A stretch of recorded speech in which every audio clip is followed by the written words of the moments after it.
Hello and welcome to the technical presentation of the project rooYa.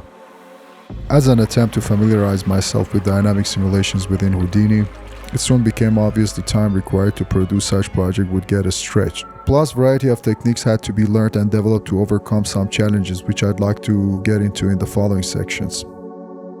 Having a rough idea about the events taking place in the shot, I kick-started drawing a simple bend curve. Thanks to a technique shared by the amazing technical artist Seiffouri, a series of edits were made to the same curve and all of them merged together at the end to create a nurbs skin surface. Finally, a carve node with its first V parameter animated to scan through it, resulting in an organic and smooth motion that's procedural and quite controllable. The motion then was mixed with some more manually animated layers, such as rolling effect of the stem. To achieve that, a straight curve along the axis which is deformed by an animated bend node was created, and finally path deformed by our hero curve. Vellum simulation was utilized to add some touch of realism to the existing stem animation. Also, the curve had to be resampled in a non-uniform fashion in order to control the distribution of the petals. And for that, a simple vex to interpolate the point positions based off a ramped curve attributes and preim functions proved to be effective there. The curve then was equipped with kinefix rigging attributes, plus a simulation pre-roll could be easily generated by the skeleton blend node, morphing between the res pose to the first frame of the action visible on the screen. Next, a series of curves were drawn to create a proxy nurbs patch to drive the rendered geometries of the petals. It proved to be beneficial, saving time at simulation stage.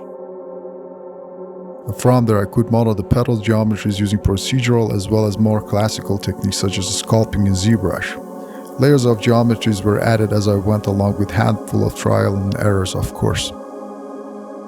The tip of the stem presented a challenge to overcome. The simulation behaved right only up until the point it settled down, so I managed to use kinefix to blend the simulation with the poses created for corrections afterwards, having the best of both worlds.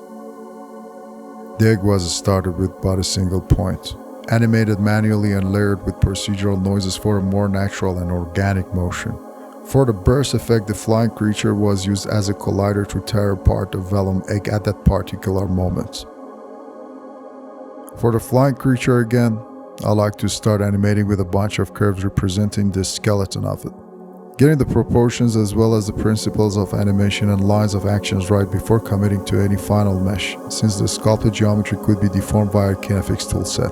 And lastly, additional growing stems were procedurally modeled and simulated on the wings. The ground burst effect at the beginning was handled by vellum grains. Multiple forces and advections were utilized to drive the flow of the simulation, giving it that underwater look I was aiming for.